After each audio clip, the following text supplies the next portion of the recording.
Today we are going to start our lecture number 2 of chapter water.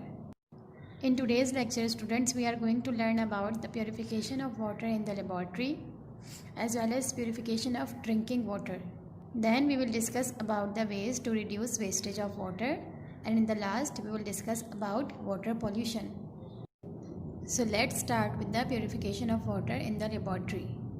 Water in the laboratory can be purified by a process known as distillation. Laboratory के अंदर जो water है उसको purify करने के लिए जो process use किया जाता है उसे कहते हैं डिस्टिलेशन। तो आइए अब हम इस डायग्राम के थ्रू ये देखते हैं कि लेबॉर्ट्री के अंदर वाटर की प्यूरिफिकेशन कैसे की जाती है और क्या क्या अपरेटस यूज़ किया जाता है। तो सबसे पहले एक राउंड बॉटम फ्लास्क के अंदर, जैसे कि आप यहाँ डायग्राम में देख रहे हैं, इम्प्योर वाटर को लिया जाता है। इस इम्प्योर वाटर को हीट किया जाता है। हीट करने की वजह से ये वाटर कन्वर्ट हो जाता है वेपर्स के अंदर। फिर ये वेपर्स एक फ्रैक्शनेटिंग कॉलम के ज़रिए एक ट्यूब में जाते हैं जिसे हम कहते हैं लेबेक कंडेंसर। तो स्टूडेंट्स, जैसा कि आप सब लोग जानते हैं, वेपर्स वाटर की गैसियस स्टेट है। जब वो वाटर इस लेबेक कंडेंसर के अंदर आता है तो यहाँ पर ये वाटर लिक्विड वाटर में कन्वर्ट हो जाता है, जिसे एक फ्लास्क के अंदर कलेक्ट कर लिया जाता है।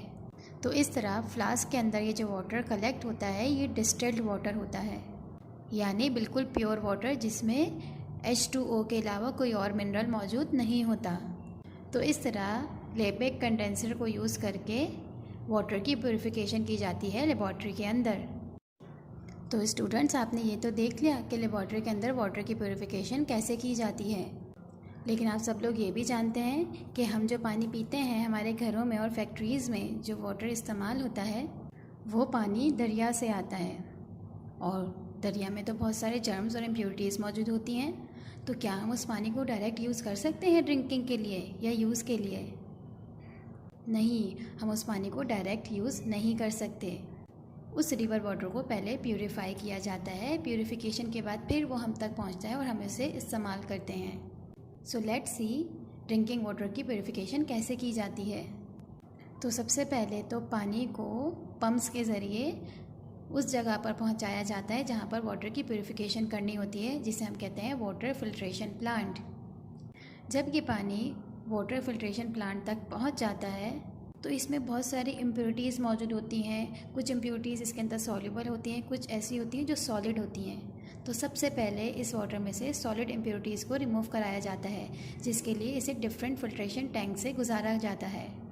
तो सबसे पहले पानी को कोर्स सैंड फिल्टर से गुजारा जाता है, जिसमें बड़ी बड़ी सॉलिड इम्प्योरिटीज़ जैसे पत्ते हो गए, पत्थर हो गए, ये फ़िल्टर होकर नेक्स्ट टैंक में चले जाते हैं, जिसे हम कहते हैं सेडिमेंटेशन टैंक।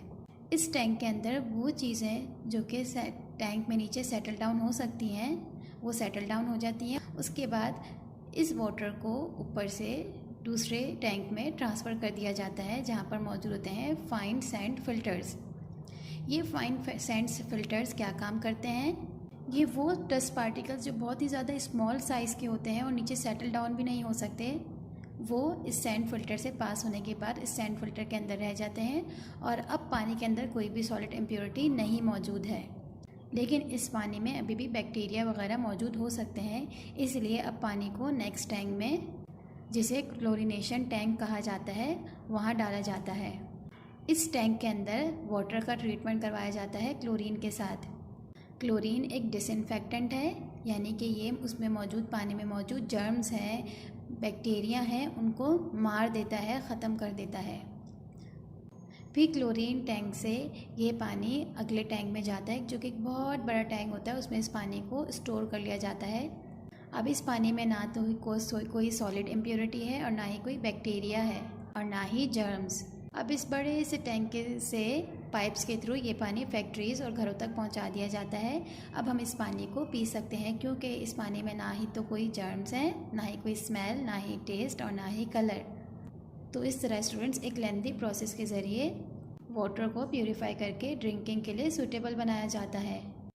आइए अब हम यूजेस ऑफ वाटर देखते हैं। स्टूडेंट्स, आप सब लोग जानते हैं वाटर के बहुत सारे यूजेस हैं, तो आइए हम फिर भी चंद एक इम्पॉर्टेंट यूज़ देख लेते हैं वाटर का।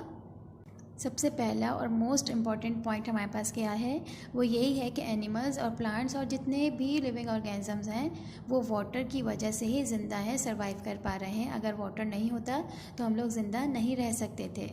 इसी तरह अगर हम अपनी यानी कि ह्यूमन बींग्स की बात करें तो हम पानी को ड्रिंकिंग के लिए, कुकिंग के लिए, वॉशिंग के लिए और बहुत सारे और पर्पसेस के लिए भी यूज़ करते हैं। यही पानी आपके पास पौधों को दिया जाता है जिससे आपको खाना मिलता है, आपको फ्रूट्स मिलते हैं, आपको वेजिटेबल्स मिलते हैं। तो फ्रूट्स और वेजिटेबल्स आपको प्लांट्स की वजह से मिलते हैं और प्लांट्स के लिए वाटर एक बहुत ही इम्पॉर्टेंट चीज़ है। इसी तरह आप सब लोग डैम के बारे में जानते होंगे कि डैम में पानी को स्टोर किया जाता है। डैम का क्या फ़ायदा होता है? डैम का फ़ायदा ये होता है कि जब बारिश होती है तो हम डैम में बहुत सारा पानी स्टोर कर लेते हैं। फिर उस पानी की मूवमेंट के ज़रिए हम इलेक्ट्रिसिटी प्रोड्यूस करते हैं जिसे हम कहते हैं हाइड्रो इलेक्ट्रिसिटी, और ये इलेक्ट्रिसिटी बहुत सस्ती होती है। तो स्टूडेंट्स, अभी आपने देखा कि वाटर को कितने लंबे प्रोसेस के बाद प्यूरिफाई किया जाता है और हम उसको पी सकते हैं, हमारे लिए पीने के काबिल बनाया जाता है। और आपने ये भी देखा कि वाटर का कितना ज़्यादा यूजेज है। अगर वाटर नहीं होगा तो लिविंग ऑर्गेनिज्म तो इस दुनिया में ज़िंदा रह ही नहीं सकते। तो इसका मतलब है हमें वाटर को वेस्ट नहीं करना चाहिए। लेकिन कभी कभी ऐसा होता है कि हम बेध्यानी में बहुत सारा वाटर वेस्ट कर देते हैं। तो आइए हम ये देखते हैं कि हम किस तरह वाटर की वेस्टेज को रिड्यूस कर सकते हैं। तो first one is do not leave the tap running when you are brushing your teeth और वॉशिंग डिशेस। कभी भी जब आप अपने टीथ ब्रश कर रहे हो और डिशेस को वॉश कर रहे हो, बर्तन धो रहे हो, तो कभी भी नल खुला ना रखें। बिल्कुल इसी तरह immediately repair your leaking taps. अगर आपके घर में कोई भी नल है या कोई भी पाइपलाइन है जो लीक कर रही है, उसको फ़ौरन से सबसे पहले उसकी रिपेयरिंग करा लीजिए ताकि वहाँ से पानी ज़ाया ना हो। बिल्कुल इसी तरह ना शावर लेते हुए आप बहुत ज़्यादा पानी को ज़ाया ना करें। और जब आप अपने गार्डन पे वाटरिंग कर रहे हों या फिर अपनी कार वॉश कर रहे हों या बाइक वॉश कर रहे हों तो भी आप हॉस को बंद रखें, टर्न ऑफ कर दें ताकि पानी का ज़्यादा वेस्टेज ना हो। इन तमाम सिंपल स्टेप्स को फॉलो करके आप पानी को बचा सकते हैं, उसको वेस्ट होने से बचा सकते हैं। स्टूडेंट्स, हमने आपको अपने फर्स्ट लेक्चर में बताया था कि हमारे घरों और फैक्ट्रीज से जो वेस्ट वाटर निकलता है वो दरियाओं में जाता है और फिर दरिया से वो पानी बहता हुआ समंदर में गिर जाता है और इस पानी में तो बहुत सारे हार्मफुल सब्सटेंसेस होते हैं। तो ये harmful and unhygienic substances which are present in the water causes water pollution. क्योंकि इस वेस्ट वाटर जो कि डर्टी वाटर होता है, ये हमारे घरों का होता है, फैक्ट्रीज़ का होता है, तो इसमें बहुत सारे जर्म्स होते हैं जिसकी वजह से एनिमल्स के साथ साथ ह्यूमन बींग्स भी बहुत ज़्यादा बीमार हो सकते हैं।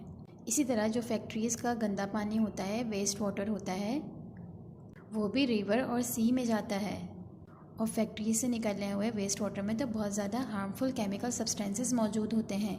ये हार्मफुल केमिकल सब्सटेंसेस जब फैक्ट्री से निकलने वाले वेस्ट वाटर के साथ रिवर और सी में ड्रेन किए जाते हैं तो उसमें मौजूद जो फ़िशेज़ हैं वो मर जाती हैं, या फिर कभी कभार ऐसा होता है ये केमिकल सब्सटेंसेस उनकी बॉडी के अंदर स्टोर हो जाते हैं और जब हम लोग इंसान उन फ़िशेज़ को खाते हैं तो वो केमिकल सब्सटेंसेस हमारी बॉडी के अंदर आ जाते हैं जिससे हम बीमार हो जाते हैं। बिल्कुल इसी तरह वाटर पोल्यूशन की एक और वजह ऑयल स्पिल्स है। आप सब लोग जानते हैं कि शिप्स के ज़रिए चीज़ों की ट्रांसपोर्ट की जाती है, तो इन शिप्स में तो बहुत ज़्यादा ऑयल प्रेजेंट होता है और अक्सर ऑयल टैंकर्स भी होते हैं। इन ऑयल टैंकर से जो ऑयल निकलता है वो ओशन की सरफेस पर ही फ्लोट करता रहता है। तो जब सी बर्ड्स आते हैं समंदर में मछलियों का शिकार करने तो वो क्या होता है उनके साथ, जब पानी पे उतरते हैं तो ये ऑयल उनके विंग्स पर चिपक जाता है जिसकी वजह से उनके विंग्स जैम हो जाते हैं और ना ही वो फिर उड़ पाते हैं और ना उड़ने की वजह से वो अपना खाना भी तलाश नहीं कर पाते और मर जाते हैं।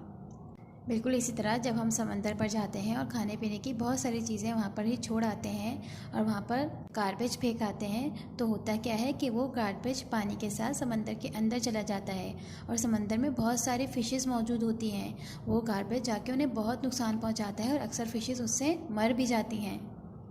तो इस वाटर पोल्यूशन से बचने के लिए सीवरेज वाटर को ट्रीट करके फिर समंदर में एम्प्टी किया जाता है ताकि वो इतनी सारी डिजीज़ेस कॉज ना करे। So students, our chapter is completed here And what we have learned in today's lecture, we have learned that how water is purified in the laboratory by Liebig condenser. We have also discussed about the purification of drinking water, that how river water is treated and becomes suitable for drinking. We have also discussed few uses of water and how we can reduce the wastage of water. And in the last, we have discussed about the water pollution, how harmful is the water pollution for fishes and other sea animals. So students, it's your homework time. Complete work of chapter water in your register, which is available in the form of PDF on SSCA Drive. लेकिन वो students जो कि SSC की drive को access नहीं कर पाते, उनके लिए मैंने इस वीडियो में ही होमवर्क को ऐड कर दिया है। तो आप अपनी वीडियो को पॉज करके यहीं से होमवर्क अपनी कॉपी में कर सकते हैं, अपने रजिस्टर में कर सकते हैं। तो आप जब ये होमवर्क करेंगे तो अपनी वीडियो को ओपन कीजिएगा यूट्यूब पे दोबारा जाकर और उसको पॉज करके अपना वर्क कंप्लीट कर लीजिएगा अपने रजिस्टर के अंदर।